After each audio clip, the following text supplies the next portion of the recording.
Manny comes in with a question regarding his RTX 3080, and it is... He has been using his 3080 to mine on the side, and he's made a few bucks, and he wants to know what the difference between Nicehash Miner and Nicehash Quickminer is.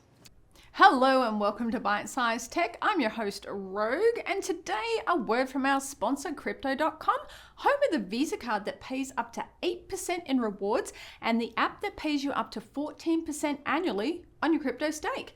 Join more than 10 million users on the world's fastest growing crypto app as you trade with confidence on the world's fastest and most secure crypto exchange. Tech has more information and a special sign up offer at the end of this video. That is an excellent question. Here's the short version. Nicehash is a mining marketplace where you rent out your GPU in return for other people mining on it, and you get paid in Bitcoin. For the most part, the mining revenue of Nicehash is roughly equal to what you would earn if you were just directly mining the coins yourself through a mining pool. For example, downloading Ethermine, running it to mine Ethereum, and being on, for example, the Hivon pool or Ethermine pool or whatever. I said Ethermine, Ethash, excuse me. Ethermine is the pool. But regardless, you get paid in Bitcoin. And it's usually pretty close. In fact, sometimes Nicehash actually pays you a bit more because sometimes people will pay a little extra to rent because they want to generate coins quickly. Sometimes it pays you a bit less.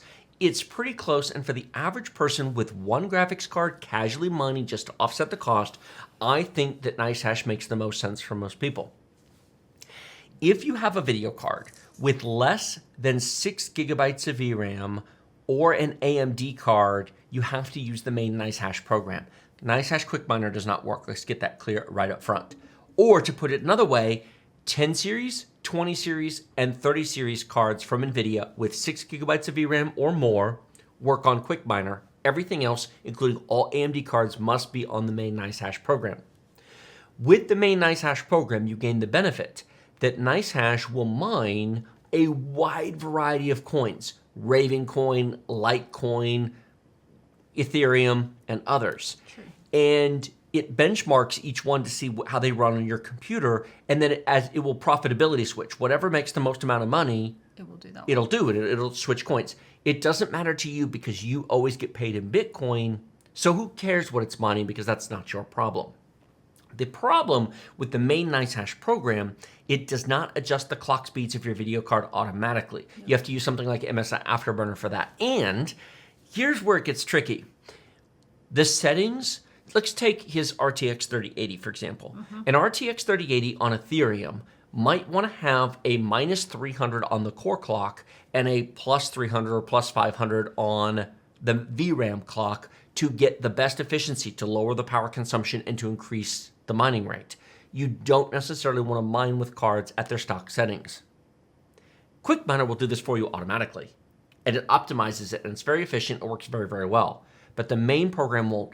Now you might think, fine, I'll download MSI Afterburner, I'll go in and I can move the slider over and I can move the slider for the VRAM up. We did that. That works for Ethereum, but Ravencoin needs a different setting. Correct. And when the program auto switches coins, it doesn't auto switch your MSI Afterburner settings. In that regard, I don't like that very much. I mean, if they could make it so that it would auto-adjust your graphics card settings to optimize for each... Oh my goodness, that would be freaking awesome. Quickminer only mines Ethereum. It never changes what it mines. For the most part, on most modern cards, Ethereum is either at or close to the top of what you're mining. The really nice thing about Ethereum, game mode. Yes. Start Quickminer. It will lower your core clock, raise your VRAM, and it will just go in the background without a fuss. Want to play a game? Right-click on the icon on the taskbar and turn on game mode. When you turn on game mode, it pauses the mining, and it resets your clock speeds back to the default settings. When you're done gaming, turn game mode off, resets the clock speeds, resumes mining. Could not be simpler. Bright screen warning for everybody watching us. This is the download center on Nicehash. Here's the main Nicehash miner for AMD NVIDIA cards, supports everything.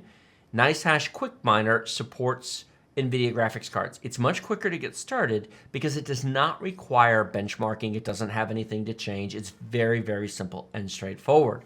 I run Quickminer on most of my rigs. The only time I use the main miner is if it's AMD cards or if it's something with 4 gigs of VRAM or it's older.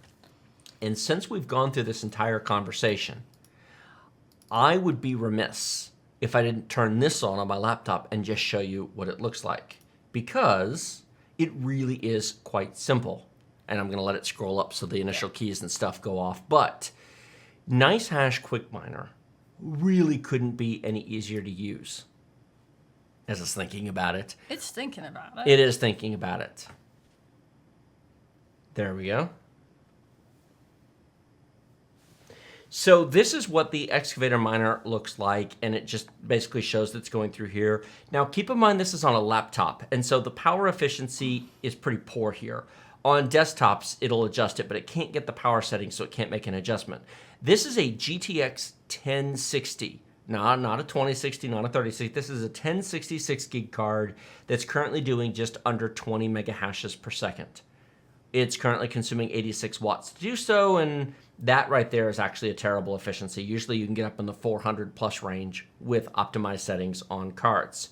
If we come down here, see this little icon right here? Right click, game mode, activate. Game mode activated on primary GPU, mining has been stopped, boom, pause.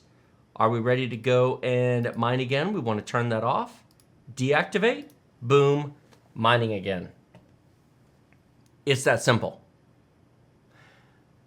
Even when other coins temporarily are making more than Ethereum, that is so easy to use. I think that's what makes sense for most people on NVIDIA cards. But you cannot do it on AMD cards.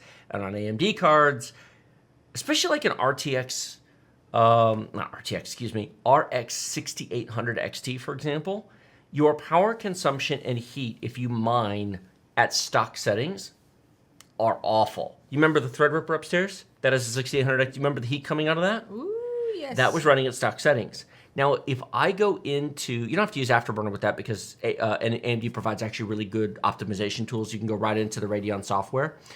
You can go in there and I can drag my core clock speed down to 1300, and I can drag the VRAM speed up to 2100 in there, and I can turn the voltage down to 850 or 900. Mm-hmm. But those settings are only for Ethereum. Correct. If it tries to switch to Ravencoin, for example, it's not going to do nearly as well. No, and then it's not efficient, and then it's... Yeah, so... Do you think we answered this question? I believe we did. Hopefully that helps some of you. I just wish there was a Quickminer for AMD cards. How many of you have a Visa card that pays you up to 8% on every purchase? Crypto.com offers an amazing deal on their Visa card with cashback that is an unbeatable deal. No annual fee, no sign-up fee, no credit checks, no interest payments. It works just like a prepaid debit card, allowing you to spend your money anywhere Visa is accepted. But wait, there's more! Get your Spotify, Netflix, and Amazon Prime subscriptions 100% paid for by Crypto.com. You heard me right. Use your new Crypto Visa card to pay for your subscriptions and get 100% back in rewards. Earning 8% on your new Visa card is awesome, but how would you like to earn up to 14% interest on your crypto holdings? If you're holding crypto for investment, inflation protection, or price speculation, it can be frustrating to feel like your money is just parked. Yes, you really can earn up to 14% annual interest on your crypto, paid weekly directly to your account to spend however you like. The interest is paid in the same token that you're holding. So if you have Bitcoin staked, you are in Bitcoin. If you have Ethereum staked, you are in Ethereum, and so on. Flexible terms are offered, including zero lock, so you can withdraw your crypto anytime you like without restrictions. Or you can hold for 1 or 3 month terms for a higher rate of return. Of course, you can buy, sell, and exchange 100 plus cryptocurrencies with 20 plus fiat currencies using bank transfers or your credit and debit card at true cost. Crypto.com is first and foremost a crypto exchange. There is so much more to explore. I have barely scratched the surface. DeFi features including a private wallet with full control of your private keys, margin and derivatives trading options for advanced traders. Crypto credit allows you to borrow against your holdings with no deadlines or credit checks. Crypto NFTs allows you to explore the new world of non-fungible tokens. Crypto Pay allows you to pay any merchant with crypto and you earn up to 10% back in rewards. And that's not even everything they have to offer. If you're looking for the place to be in crypto, use our link in the video description below to sign up today. You'll get a $25 crypto sign-up bonus and 30 days of 0% transaction fees on credit and debit card purchases of crypto. It supports the channel and it gets you a great offer to get started in the world of crypto.